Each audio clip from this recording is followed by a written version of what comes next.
Oui, aujourd'hui, là, on va vraiment parler de quelque chose d'un élément important de notre écosystème de recherche et d'innovation. Vous savez, il y a plein de centres de recherche, il y a des regroupements sectoriels de recherche et d'innovation, il y a des incubateurs d'entreprises, il y a plein de choses, mais il y a quelque chose d'encore plus intéressant, les fameux CCTT, les centres collégiaux de transfert technologique. Puis quand on agit en synergie avec eux, spécialement le milieu universitaire, laissez-moi vous dire que c'est une excellente façon pour accélérer la recherche et garantir le transfert technologique. Et je suis ici pour en témoigner beaucoup parce que moi, je pense que je dois ma carrière au CCTT. Ça fait 12 ans que je suis prof, ça fait 12 ans que je collabore avec les CCTT. Moi, j'ai la chance d'être dans un pavillon universitaire puis être sur le même étage qu'un CCTT. J'ai carrément un CCTT sur mon étage. Moi, je sors de mon bureau puis je débarque dans le bureau d'un expert d'un CCTT. C'est incroyable ce que ça peut apporter comme ressources, pas juste humaines, matérielles, mais aussi au niveau des connaissances. Transfert des connaissances, dites-vous que souvent un professeur universitaire a des soucis de transfert des connaissances, il faut le faire, c'est notre job. Mais il n'y a pas juste les articles, il n'y a pas juste les brevets, mais il y a aussi les CTT. Les CTT peuvent recruter nos étudiants. C'est une façon de transférer les connaissances en milieu parce que les CTT sont directement connectés avec les entreprises, spécialement les PME. Fait qu'il y a plein de choses comme ça qu'on va discuter aujourd'hui.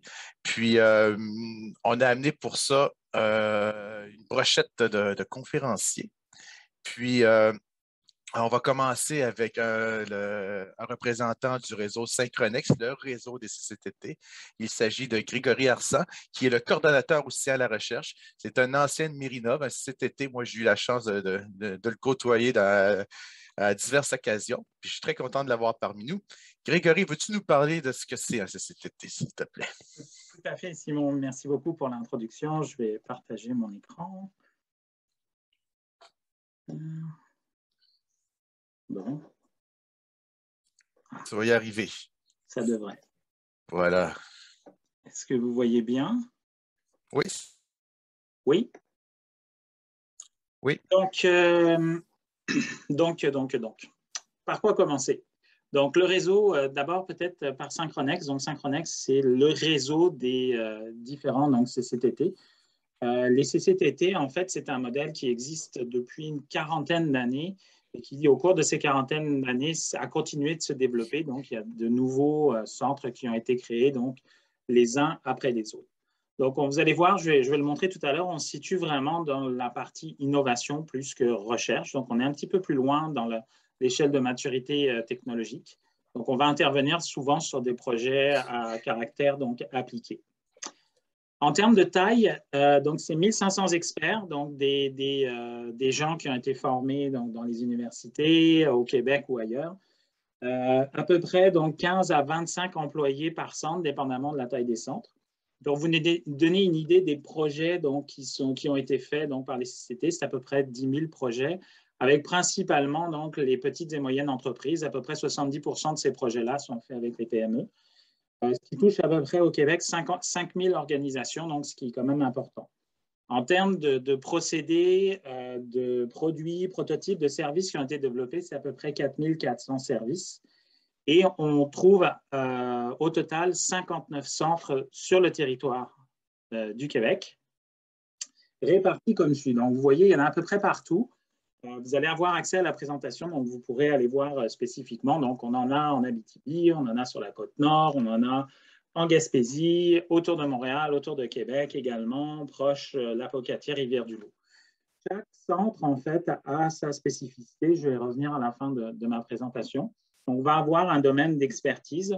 Il y a un ancrage local et régional qui est important, mais ce qu'il faut comprendre, en fait, c'est que chaque CCTT a une expertise, mais va intervenir sur des projets à l'échelle donc, de la province.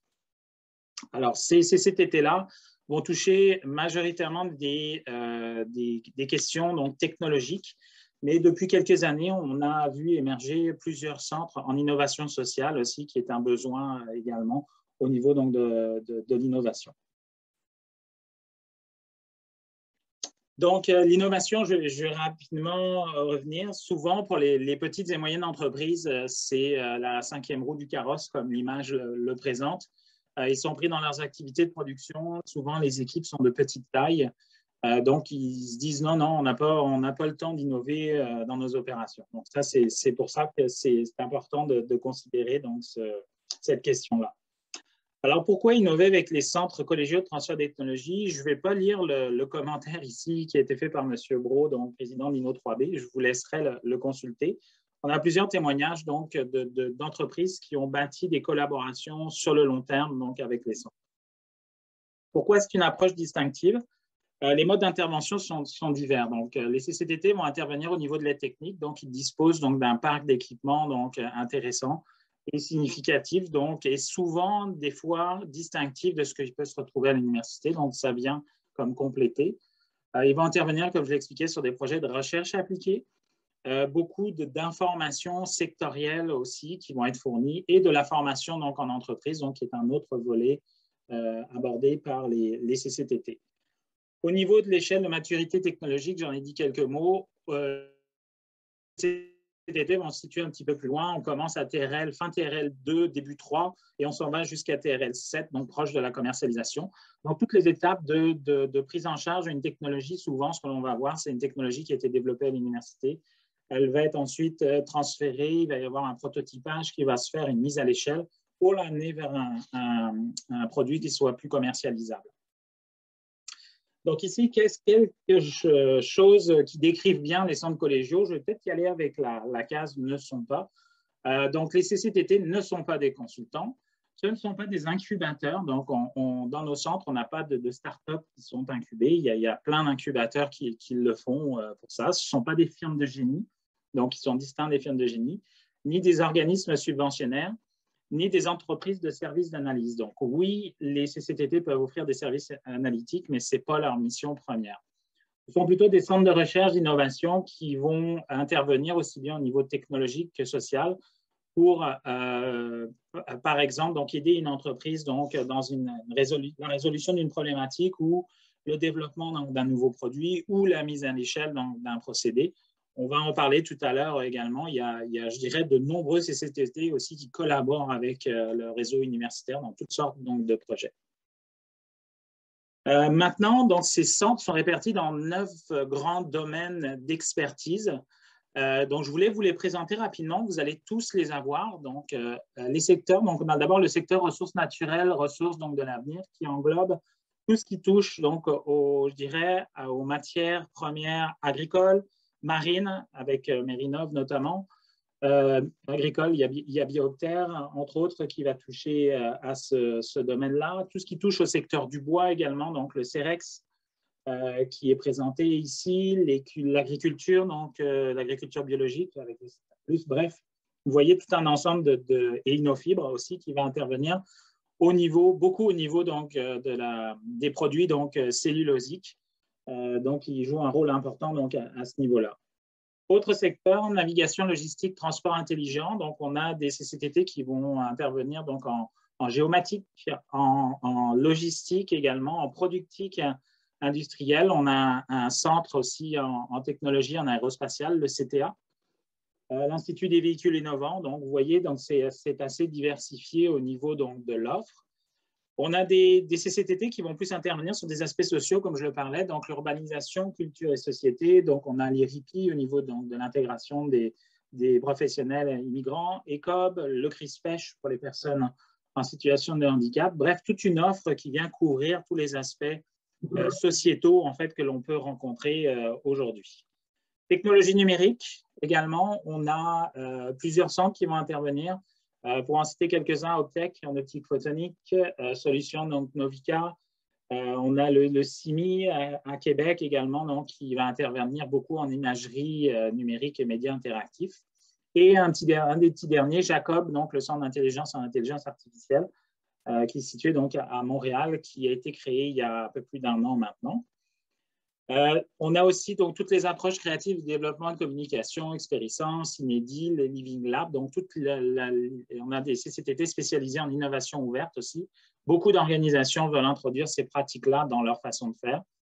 Tout ce qui touche au développement durable, donc CEPROC, Chemitech, le CTTUI également, dans tous les aspects chimie verte, économie circulaire aussi vont être couverts par ces centres-là. Et peut-être pour terminer, donc vous voyez, il y a plusieurs choses. En santé, sciences de la vie, on en a un peu moins, donc on a 3 centres qui vont intervenir. Donc le CERASM au niveau pharmaceutique, TopMed, donc qui va se situer plutôt au niveau prothèse médicale et transbiotech, au niveau donc biotechnologique. Et certains de ces CTT-là, peut-être pour terminer, puis respecter l'horaire, se sont regroupés pour former ce qu'on appelle des escouades. Donc, les escouades, en fait, c'est différents CCTT qui touchent à des thématiques transversales qui se sont regroupées pour créer en quelque sorte donc une force de frappe et regrouper leur expertise et leur part d'équipement. Donc, on a 2 escouades actives actuellement. L'escouade énergie, tout d'abord, donc, qui est formée. Donc, vous pourrez aller voir l'information sur notre site Internet. On a des onglets spécialement donc, ces 2 types d'escouades. Et on a une autre escouade dans le domaine numérique. Donc, numérique, on s'entend, c'est très large. Ça va de l'intelligence artificielle à la production 4.0, la robotique sur les chaînes de production, par exemple. C'est très transversal. Mais encore une fois, l'idée, c'est d'offrir aux entreprises la possibilité d'avoir accès à plusieurs centres.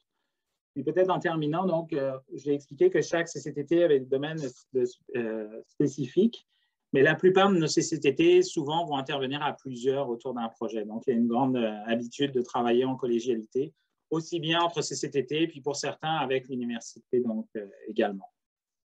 Vous avez je vais passer ça, donc je vous invite à aller voir mon site Internet. Vous avez mes coordonnées, n'hésitez pas. Moi, je suis coordonnateur au soutien à la recherche, donc un de mes rôles, c'est de référencer les demandes externes qu'on peut avoir d'entreprises ou toutes sortes d'organismes qui vont nous contacter pour avoir une expertise, je ne sais pas, en optique ou en productique ou ce genre de choses-là. Donc, c'est le genre de choses que je fais sur une base journalière. Donc, n'hésitez pas si vous avez des questions.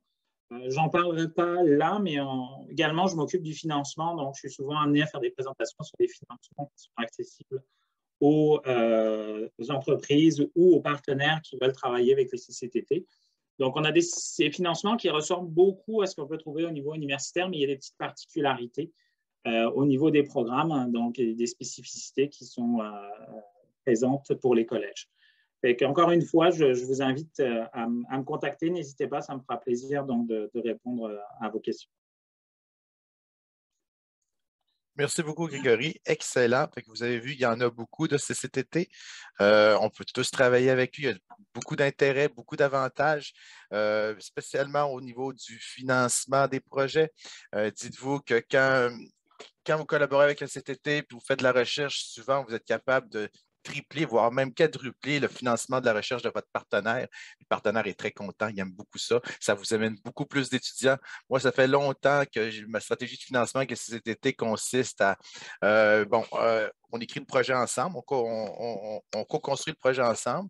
Le CTT applique au CRSNJ dans ses programmes particuliers. Ils vont chercher des excellents leviers de financement. Moi, j'applique pour le MITAX. Je m'en vais chercher les bourses pour les étudiants. Puis ensuite, comme je travaille avec le CTT, mes étudiants font beaucoup leurs recherches dans les laboratoires de CCTT. Bref, je fournis aux étudiants un environnement de travail, un environnement de recherche de meilleure qualité parce qu'ils côtoient plus de monde, c'est vraiment bon pour leur formation. Fait que pour parler un petit peu plus des financements des CCTT, on a invité, est-ce que Nicolas Berroir est là? Ah oui, je le vois. Bon, voilà, j'y suis. excellent. Fait que vous parler un peu de stratégie de financement des CCTT. Fait qu'on a fait venir Nicolas Berroir, qui est le directeur des opérations du Centre national en électrochimie et technologie environnementale, le CNET. Nicolas, que je connais très bien. Je suis très content de t'avoir parmi nous. Fait que j'aimerais ça que tu nous parles de financement. En fait, que tu nous fasses ta présentation, s'il te plaît. Bien sûr. Donc, je remplace Nancy un peu à pied levé. Je n'ai pas de présentation formelle à mettre à l'écran, mais je vais y aller un peu dans mes mots. Là, puis, de mon expérience, ça fait une vingtaine d'années que je suis au CNET. Donc, je connais très bien là, la mécanique générale d'un CCTT. Puis les mécanismes de financement CCTT Université, on a eu plusieurs expériences avec plusieurs universités au Québec, puis ailleurs dans le monde aussi. Donc, je peux parler aujourd'hui des types de collaboration, des programmes qui sont disponibles, peut-être aussi faire un peu les enjeux, les défis qu'on peut avoir quand on a des collaborations interordres comme ça. La mécanique aussi, quand ça vient le temps vraiment au niveau appliqué, là, de comment ça se passe quand on reçoit un projet qui est financé. Puis pour les exemples, ben là, ça viendra dans une autre portion de la présentation parce qu'on va faire des exemples de transfert tantôt.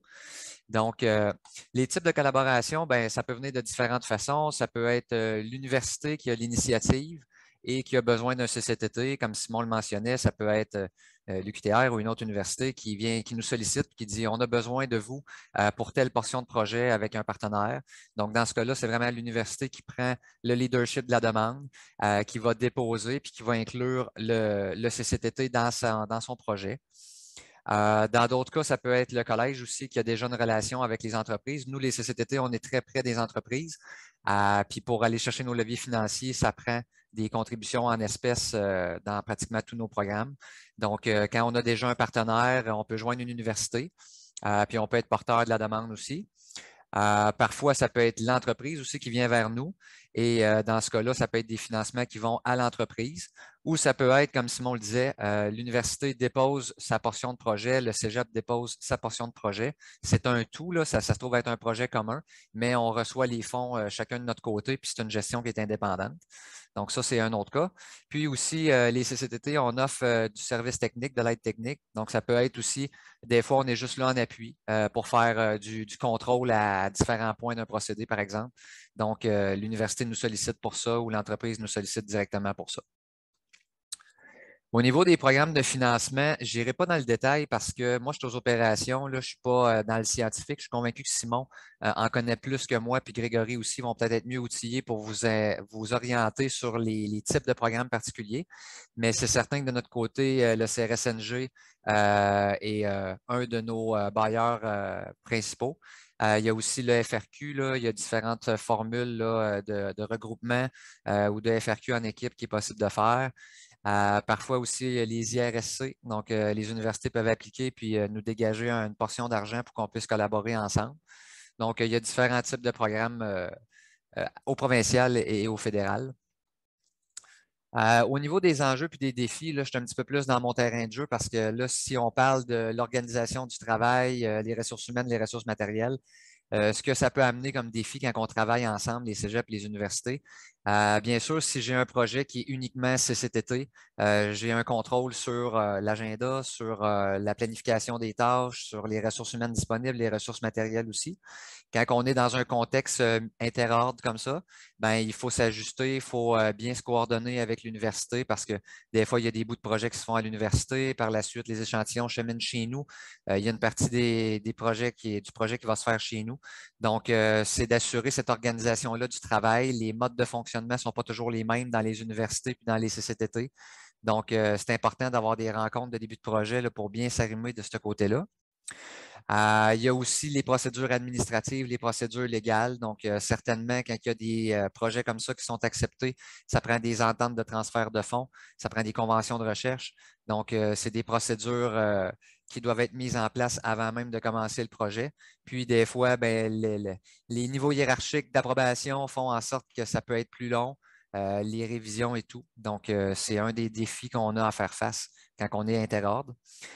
Puis assurer une bonne communication, autant avec le client qu'avec l'université. Donc, s'assurer qu'on est tous sur la même page puis qu'on a tous la même compréhension de l'objectif. Au niveau du cheminement du projet, ben, c'est ça. Souvent, ça va démarrer à une rencontre entre le client, CCTT Université. On veut définir le besoin exact pour être en mesure de rédiger le projet. Cibler le niveau de maturité technologique. Donc, qu'est-ce qui va être fait plus à l'université, qu'est-ce qui va être fait plus en CCTT. Sélectionner le bon programme de financement aussi, conséquemment au niveau de maturité puis aux besoins du client. Puis ensuite, on amorce la rédaction, on se partage le travail. Là. Il y a une partie qui est faite par l'université, une partie qui est faite par nous. On va déposer le projet. Le projet va être accepté, bien sûr, parce qu'on a fait une bonne demande de qualité. Et suite à cette acceptation-là, ben, c'est là que viennent les ententes de transfert de fonds qui se font entre les établissements. Donc, souvent, nous, étant un CCTT au BNL, ce n'est pas nous qui recevons les fonds, c'est l'Institut, donc c'est le cégep. Donc, c'est entre le cégep et l'université, il y aura une entente pour s'assurer que les fonds sont transférés. Puis, il y a aussi une mécanique de reddition de compte là, qui est à prendre en compte à ce niveau-là. Une fois que ça c'est fait, il y a aussi des conventions de recherche. Quand on est plusieurs dans un projet, bien, il va souvent avoir une convention entre le CCTT et le client. entre le CCTT et l'université et entre l'université et le client. Donc, il y a un petit peu plus de paperasse à faire à ce niveau-là. Puis ça, ces conventions-là sont très importantes au niveau de la propriété intellectuelle, au niveau des termes, si je peux dire, de paiement, les modalités. Donc, c'est important que ce soit signé avant le démarrage du projet. Une autre chose importante, c'est la facturation du client. Donc, nous, le levier qu'on va chercher au CRSNG ou dans un autre programme, ils nous exigent une contribution en espèces. Puis maintenant, ils sont quand même très rigoureux au niveau ils veulent s'assurer qu'on reçoit bien les fonds du client pour nous transférer les sous. Fait que nous, on s'assure qu'on a reçu le paiement, puis on dépense au prorata de ce qu'on a reçu, là, la subvention, pour ne pas être dans le trouble si jamais le client avait un pépin quelconque. Puis ensuite, ben là, c'est rencontre de démarrage, puis on peut amorcer le projet, puis suivi de projet, clôture du projet. Bon, le reste, là, ça reste assez commun pour une gestion de projet standard. Fait que c'est un peu là, les principaux points que j'avais en tête. Comme je dis, je n'avais pas préparé de présentation. Fait que je ne sais pas si Simon, tu veux faire du pouce là-dessus ou Grégory, là, mais de mon côté, c'est pas mal tout ce que j'avais là. Je te remercie, Nicolas. Je pense que tu as fait pas mal le tour. Grégory, avais-tu quelque chose à rajouter? Non, je pense que c'est correct. Nicolas, tu as présenté donc les différents programmes. Effectivement, il y a beaucoup de programmes de financement au niveau provincial, fédéral, qui peuvent être, la plupart du temps, sont déposés par soit l'université CCTT ou CCTT tout seul, si c'est un programme juste de CCTT. Il arrive parfois qu'il y ait des programmes auxquels les entreprises peuvent avoir accès. Donc, ce sont elles qui vont déposer avec une offre de service du CCTT. Mais si vous avez des questions plus spécifiques, parce qu'il y a beaucoup de possibilités, ça me fera plaisir de vous répondre. Je pourrais même faire parvenir à Maxime, j'ai une présentation en fait, qui résume à peu près tous les financements qui sont accessibles au centre. Donc, ça pourra vous éclairer au niveau du financement. Super. On a quand même Edith avec nous, Edith Laflamme, qui est la directrice du Centre de technologie des eaux. Toi, Edith, as-tu quelque chose à rajouter sur l'histoire peut-être un point à rajouter pour les universitaires spécifiquement. Nous, entre autres, en tant que CCTT, quand on dépose au CRSNG, un des points qui est financé, c'est les techniciens, le travail de technicien terrain, le travail de technicien laboratoire, ce qui peut être vraiment complémentaire dans certains projets. Selon le projet, là, mais quand on a des très forts besoins en terrain, nous, via les programmes CRSNG, on est capable de financer cette portion-là. Fait que des fois, ça vient vraiment faire compléter des projets universitaires d'une belle façon. Là. Super. Merci, Edith. OK, good. Je pense que maintenant, on va pouvoir passer aux exemples, n'est-ce pas, tous les amis? Je ne sais pas avec qui on va commencer. Prenez l'initiative. Parmi on a avec nous, bon, oui, on a Nicolas Berroir que je vous ai présenté qui va donner quelques exemples. On a aussi Edith Laflamme qui vient tout juste d'intervenir, qui est la directrice du centre de traitement de technologie des eaux, excusez-moi. Puis on a aussi Mathieu Varin qui est avec nous, qui est un chercheur au CERFO. Fait que, bref, les amis, je vous invite à intervenir. Ben, vas-y, Edith, tant qu'à être à l'écran. Hein? Ah, c'est bon, vas-y, go. Bon. Go. Là, je pense qu'on va mettre ça en... Moi, dans les exemples, évidemment que j'ai testé juste avant, puis là, je suis comme toujours encore pas sûre que ça marche, mais voilà.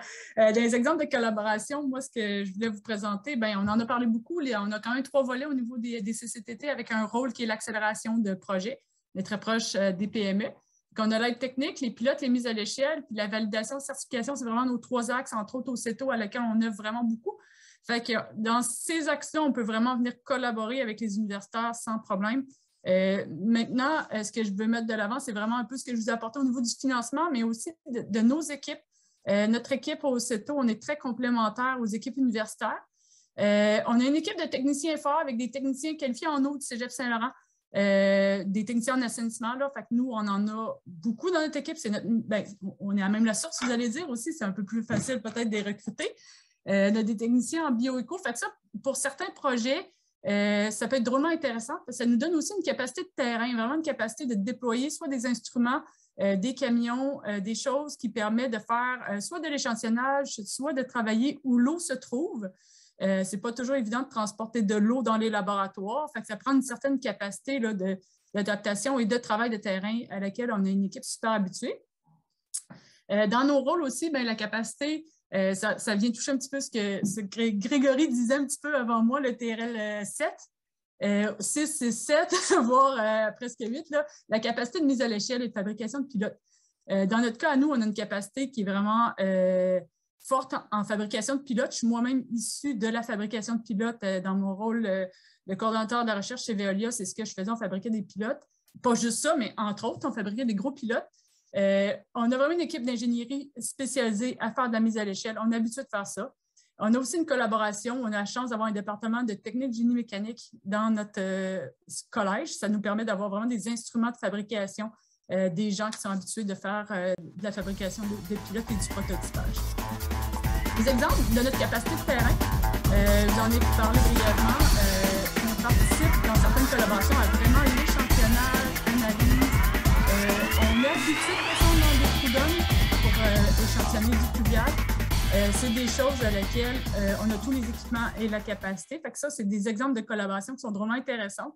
On le fait, entre autres, je vais en revenir plus tard, mais des collaborations, des fois, dans des gros groupes de recherche, comme dans les ruelles bleues-vertes ou dans le projet de biorétention citoyenne. On vient travailler vraiment sur le volet échantillonnage, analyse. On ramène nos données au groupe de recherche, puis ensuite, les chercheurs peuvent se pencher un petit peu plus sur la question. Notre capacité de terrain, bien, ça nous apporte aussi à pouvoir apporter des pilotes directement sur site où est-ce que l'eau allait. Encore là, ça peut être intéressant pour certains projets. Les universités n'ont pas toujours cette capacité-là de déploiement sur le terrain d'équipements rapides et avec des gens habitués de faire de la logistique. Notre capacité de mise à l'échelle, je vais vous le montrer un petit peu. On peut faire des pilotes de type chaudière, une taille d'environ 20 litres, qu'on peut voir dans le bas de l'écran. Des pilotes un peu plus gros, de l'ordre des mètres cubes, et puis de l'installation sur terrain, là, on peut voir, c'est installé l'usine de Saint-Jérôme aux étangs aérés directement de pilotes, et de plus gros pilotes de type conteneur maritime de 40 pieds, avec ici, c'est un pilote à double étage. Fait que ça, dans certains projets, quand on approche de la maturité technologique, souvent, c'est là qu'on va venir vraiment en complément avec les universitaires, où est-ce que, souvent, j'aime bien dire, ils vont avoir le brevet, le volet très scientifique, puis nous, on va venir faire vraiment la portion mise à l'échelle et ingénierie de conception de ce secteur-là. Des exemples de projets, bien, j'en avais touché un mot tout à l'heure. Biorétention citoyenne, c'est une photo que vous avez vue dans laquelle on travaille sur le pluvial, on s'en vient échantillonner.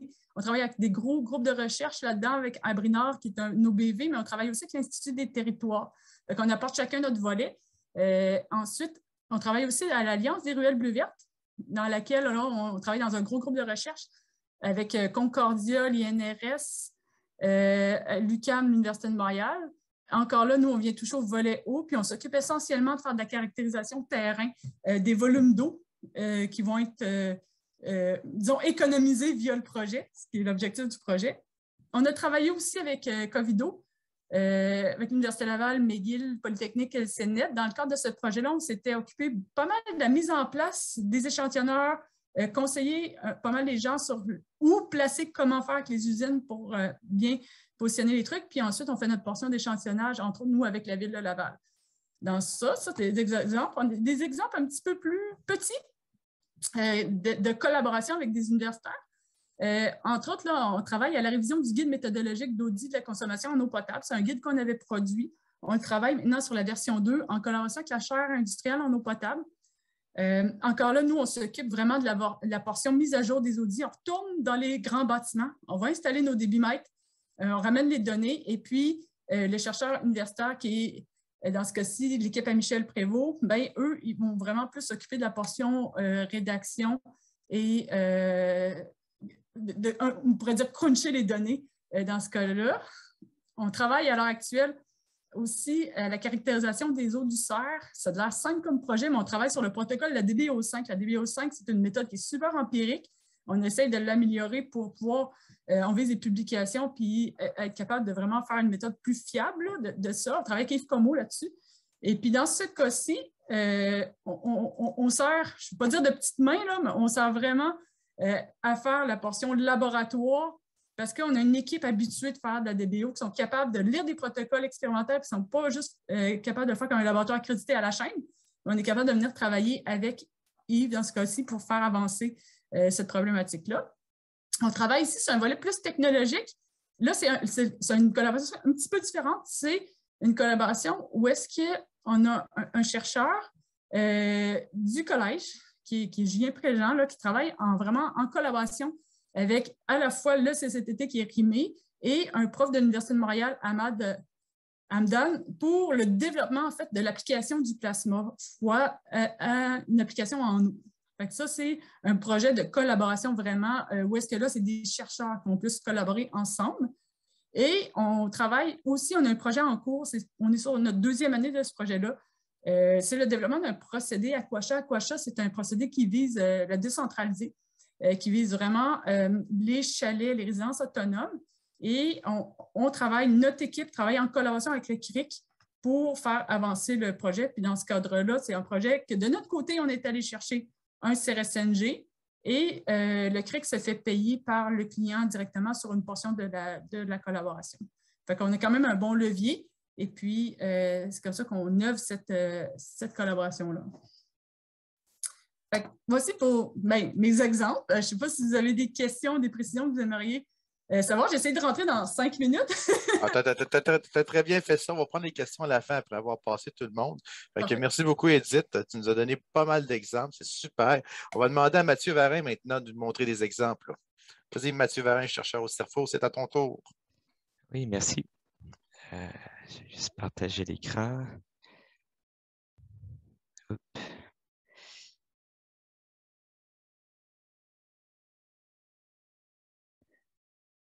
OK. Alors, bonjour. Moi, je vais vous parler de quelques axes de recherche du laboratoire de télédétection au CERFO, mais aussi quelques exemples de projets de collaboration. C'est sûr que je vais présenter peut-être 2 ou 3 projets d'exemples, étant donné que je me suis restreint à des projets liés à l'eau et récents. Donc, c'est sûr que le CERFO, c'est plus que ça. Je vais en parler tout de suite après. Mais on est évidemment plus que juste le laboratoire de télédétection. On a différents domaines d'études. Donc, ici, Centre d'enseignement et de recherche en foresterie, donc associé au Cégep de Sainte-Foy. Je ne vais pas répéter tout ce que Edith a dit. Là, il y a beaucoup de choses qui se ressemblent. Par exemple, les activités, recherche appliquée, mais formation aussi technique.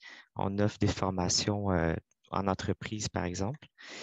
On a établi aussi depuis plus de 30 ans maintenant différents partenariats avec des universités, beaucoup d'industriels forestiers, mais également des organismes de conservation comme les OBV, les MRC, des différents ministères aussi.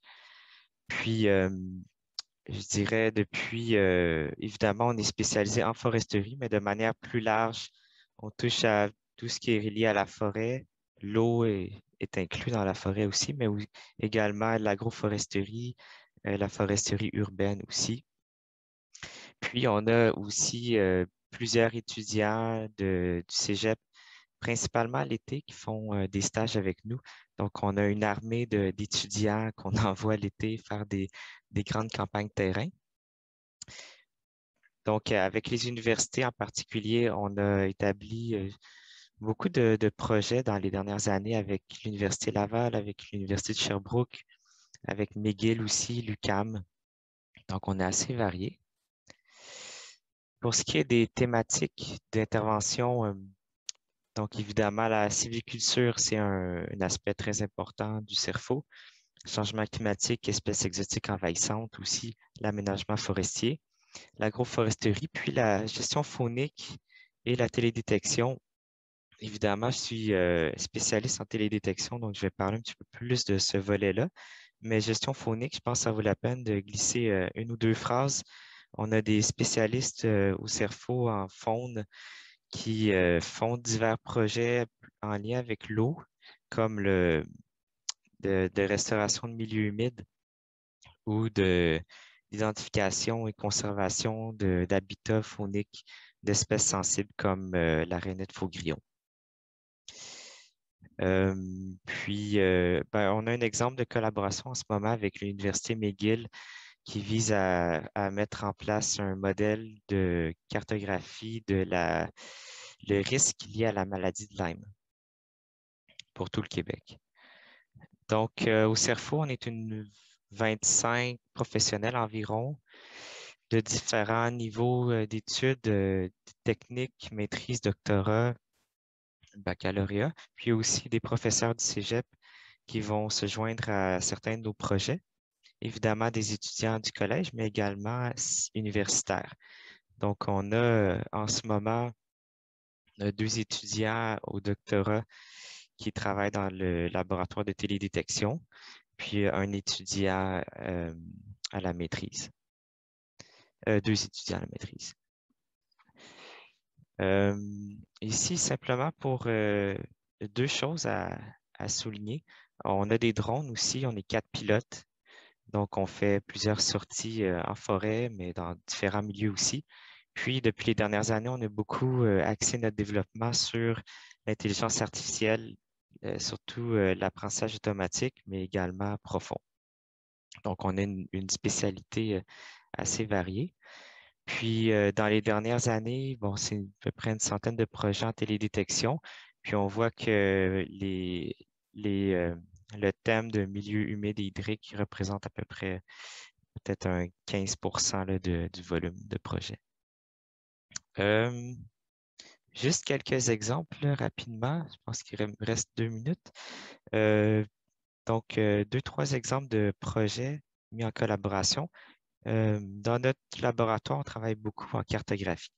Donc, toujours un aspect terrain avec les techniciens qui vont échantillonner le terrain.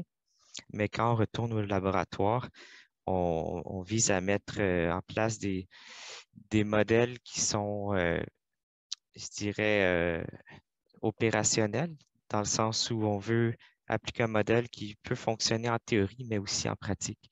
Donc, je pense que c'est là, Edith l'a mentionné plusieurs fois, c'est là l'avantage aussi de travailler avec un CCTT, c'est qu'on est plus proche de la recherche appliquée et assez proche des partenaires aussi pour voir avec le client si c'est des outils qui peuvent être utilisés facilement. Donc, dans cet exemple-là, on avait un projet avec l'Université Laval. Puis, souvent, c'est des modèles qui vont être développés un peu plus théoriques avec l'université. Puis, nous, on les applique, puis on essaie de raffiner les résultats. Donc, un exemple ici de cartographie de milieux humides en lien avec la nouvelle loi sur la conservation des milieux humides et hydriques. Différents exemples de prédictions de différents types de milieux humides, de tourbières boisées, marécages, par exemple. Un autre exemple un projet un petit peu plus gros où on a différents volets dedans en collaboration avec l'Université de Sherbrooke. Donc, 2 étudiants qui sont attachés à ce projet-là, où on essaie de caractériser les écosystèmes riverains en lien avec les services écologiques, puis tout ce qui est aspect modélisation hydrographique qui rentre en compte et qui sont des aspects importants dans le projet.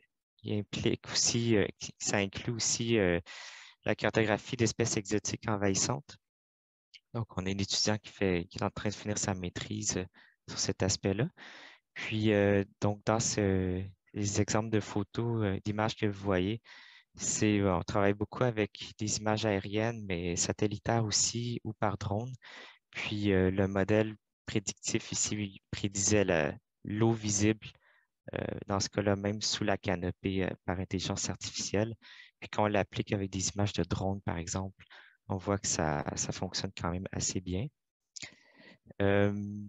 Puis, un autre volet, c'est la modélisation hydrographique de surface, mais également subsurfacique, en incluant les puisards, par exemple, les canaux sous la terre. Donc, je suis allé assez vite, là, mais si vous voulez plus d'informations sur notre site web dans Publications, on a différents rapports, quelques articles scientifiques aussi. Puis, dans ces 2 liens-là, ici, vous avez des pliants qui résument certains projets du CERFO en télédétection et spécifiquement ici en intelligence artificielle, en apprentissage profond. Voilà, merci. Excellent. Merci beaucoup, Mathieu, pour tes exemples. On va retourner à Nicolas Berroir, le directeur des opérations du CNET. Nicolas, je suis sûr que tu en as aussi des exemples à nous donner aujourd'hui. Oui. Excellent. Je vais y aller avec ça ici. Donc, rapidement, là, le CNET. Le CCTT est rattaché au Cégep de Shawinigan. On est maintenant, là, on dit 73, mais cette année, on était 81 employés. Quand on dit employés, ça inclut tous les étudiants et stagiaires qui passent chez nous. Donc, c'est environ 30 étudiants et stagiaires, une quinzaine qui viennent des universités, donc formation de personnel hautement qualifié. Et on a aussi une quinzaine de stagiaires collégiaux qui passent dans nos installations à chaque année. Environ 85% de ce qu'on fait est transféré. Quand on dit un transfert technologique, ce n'est pas nécessairement la construction d'une usine, ça peut être tout simplement améliorer un produit, améliorer un procédé, faire des petits changements, mais qui ont des gains significatifs pour l'entreprise concret. On roule entre 75 et 100 projets par année. Puis, comme Grégory disait, on a accès à un réseau de 1500 ou 1600 chercheurs dans le réseau qui n'est plus Transtech, mais qui est bien Synchronex. Donc, au niveau de la recherche de financement, ça, c'est un peu une présentation pour les clients, fait qu'on indique ce qu'on est capable de faire comme levier financier approximatif. Puis notre taux de succès là, qui est aux alentours de 90%. Sinon, je peux passer déjà au projet. Peut-être parler des technologies qu'on maîtrise parce que le CNET, on n'est pas dans un secteur d'activité. C'est plutôt des technologies qu'on maîtrise qui s'appliquent à différents secteurs d'activité. Donc, on est dans les bioprocédés industriels, au niveau de la filtration membranaire, la purification des gaz, la chimie verte, les nanomatériaux et l'électrochimie. Donc, c'est sûr que c'est des technologies qui peuvent ratisser large, mais on n'est pas dans tout le spectre de chacune de ces technologies-là non plus. Pour vous donner une idée, ça peut s'appliquer autant au secteur de l'agriculture, agrotransformation, les énergies renouvelables, les piles, composantes électroniques, les mines, les services publics pour les villes, par exemple, la gestion des matières résiduelles, au niveau de la chimie, bioraffinage et un peu de pharma aussi. Donc, dans les exemples qu'on a, peut-être avant de commencer ici, revenir sur ce que Edith mentionnait tantôt, parce que le projet COVID-O, on a été impliqué aussi, puis c'est un des beaux exemples de projets là, qui impliquent des universités. De notre côté, une fois que l'eau est échantillonnée, elle parvient au CNET, puis nous, notre travail, on a une équipe de biologie moléculaire, donc c'est vraiment de quantifier la quantité de virale, la charge virale qu'il y a dans les eaux. Donc, on a des instruments là, PCR, qPCR pour faire les amplifications puis les analyses requises. Donc, c'est un très beau projet en collaboration avec plusieurs universités.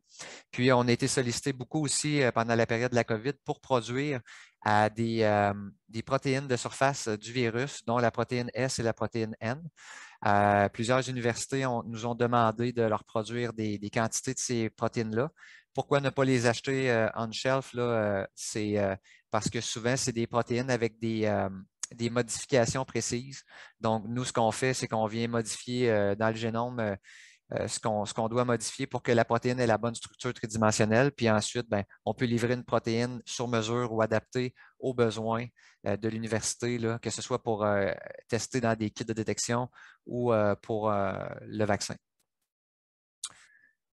Sinon, pour les autres, ici, c'est tous les projets qu'on a fait, fait que c'est pas nécessairement lié à des universités, fait que je vais essayer d'aller vers Bioca Plus, c'est un projet d'envergure. Je sais qu'il y a plusieurs CCTT et universités qui ont travaillé avec Bioca, mais ce qu'on a fait principalement chez nous, c'est développer, optimiser un procédé de concentration, formulation de probiotiques. Donc, Bioca existe depuis maintenant bien longtemps.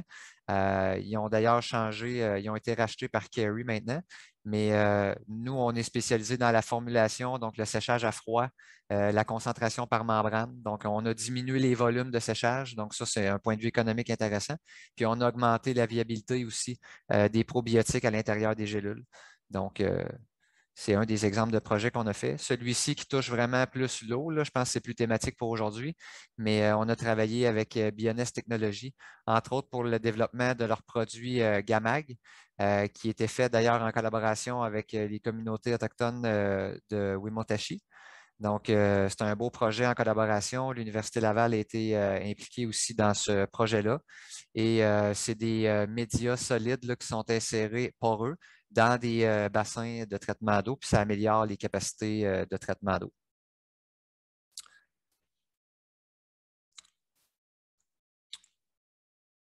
Je passe rapidement, là.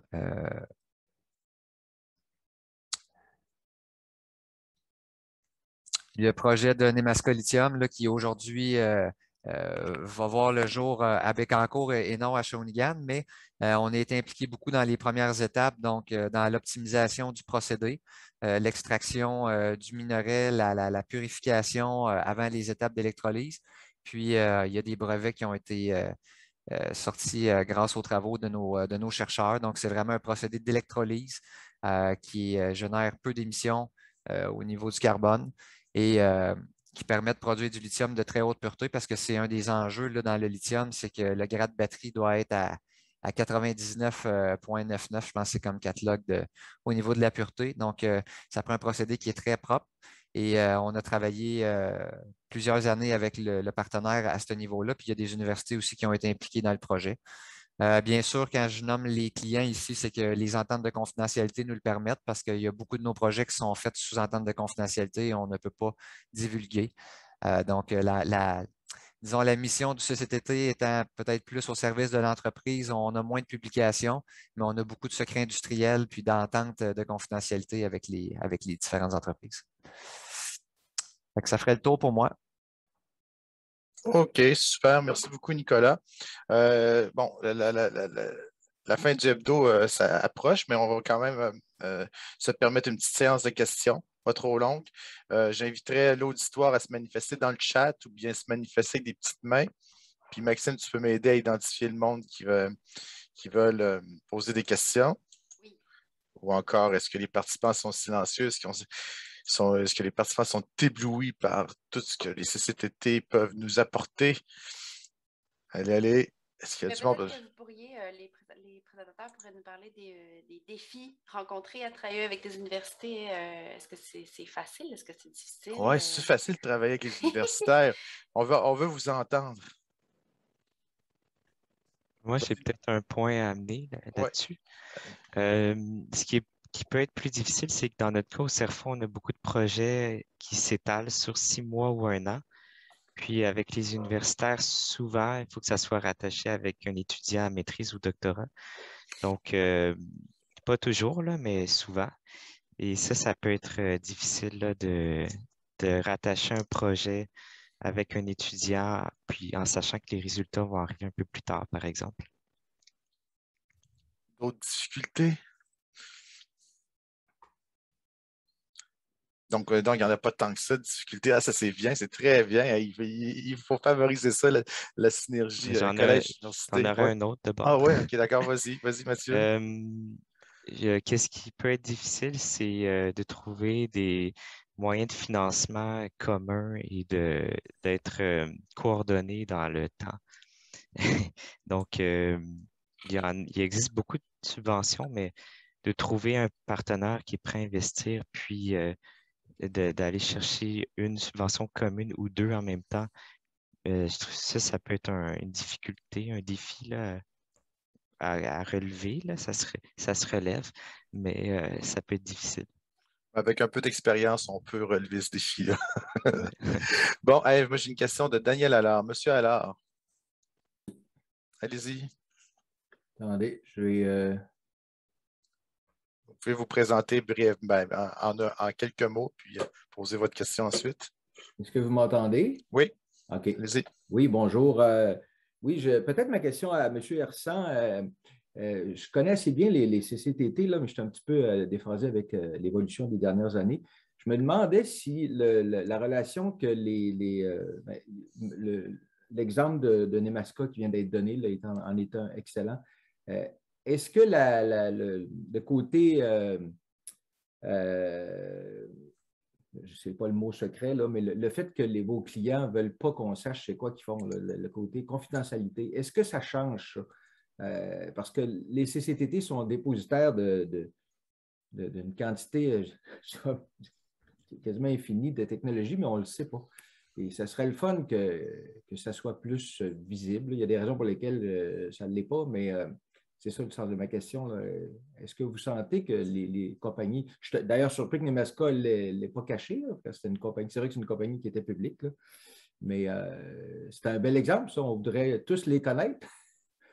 Est-ce que ça change, ça? Vous avez encore un grand respect de ça par des obligations, puis que cette culture-là ne change pas? Comment vous gérez ça, Nicolas, la confidentialité de vos projets en impliquant le milieu universitaire?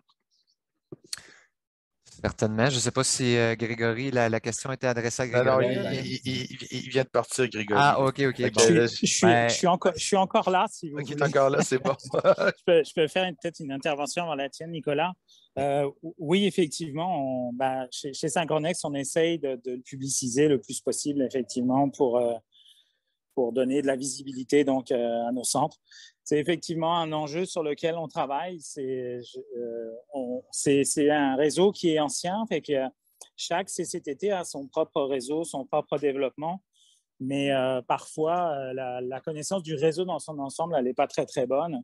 Donc ça, on travaille beaucoup là-dessus pour améliorer ça avec des stratégies au niveau des réseaux sociaux, des publications, des infolettres, etc., pour vraiment mettre de l'avant donc, les différentes initiatives, en fait. Donc, mais effectivement, c'est un enjeu. Puis souvent, j'arrive encore, moi, je fais un peu de développement d'affaires aussi avec Synchronex. Puis quand j'arrive à certains endroits et que je parle des CCTT, je suis encore surpris de voir qu'il y a des gens qui ne connaissent pas. Donc, effectivement, c'est un travail constant qu'on a à faire.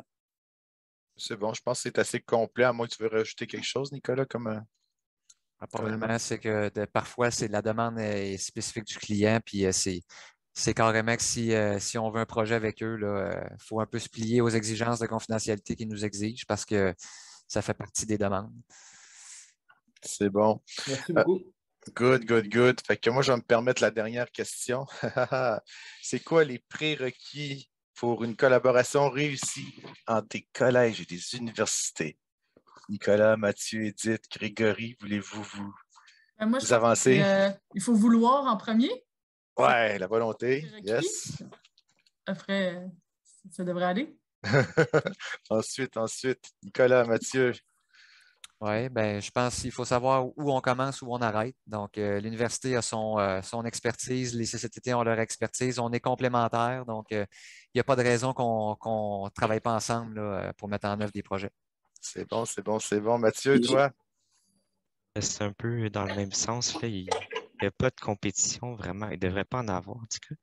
Puis, entre CCTT non plus, il ne devrait pas en avoir. Donc, ouais. Grégory, as-tu quelque chose à dire là-dessus? Moi, je dirais que pour avoir été chercheur collégial aussi, je dirais que c'est aussi beaucoup une question de personnes. J'ai fait plusieurs projets avec peut-être 3-4 universités. Puis, c'est une question d'ouverture de part et d'autre, d'apprendre à se connaître. Comme il était mentionné, des fois, les universités ont une position, les CCTT en ont une autre, mais c'est de réunir. Finalement, on est complémentaires. On n'est pas en compétition, on est vraiment sur la chaîne de l'innovation. On est à deux endroits quand même assez différents. Fait que je pense qu'il faut capitaliser là-dessus pour avoir des succès au niveau des collaborations. Bon, justement, moi, j'avais... Est-ce que vous la voyez, l'écran que je partage avec vous? Oui. Oui? Justement, j'y ai réfléchi. Ça fait longtemps que j'en parle dans mes présentations quand je parle de la synergie collège-université. Puis ça va être mon mot de clôture avant de tous vous remercier. Voilà, je pense que vous l'avez dit, là. Je pense qu'il faut avoir une capacité à laisser de côté la compétitivité individuelle au profit de la compétitivité de l'équipe de collaboration, avoir une confiance mutuelle, promouvoir, mettre le projecteur sur l'autre collaborateur. Ça, c'est vraiment important. Bien entendu, avoir l'ouverture, la grande flexibilité, bien connaître l'expertise des collaborateurs, bien définir les mandats de chacun, mais surtout, c'est ça ici, c'est les individus. Il y en a qui ne veulent pas collaborer, puis d'autres qui veulent collaborer. Il faut vraiment identifier le monde. Puis c'est la vie, c'est souvent une question d'individu, toute cette histoire de synergie collège-université. Fait que voilà, donc moi je propose qu'on termine là-dessus. Je vais remercier nos conférenciers. Merci d'avoir été avec nous. Merci d'avoir fait la promotion de la synergie collège et université qui accélère la recherche et garantit le transfert technologique. Et merci à tout l'auditoire d'avoir participé au hebdo. Et merci à Maxime d'avoir organisé tout ça et le Centro.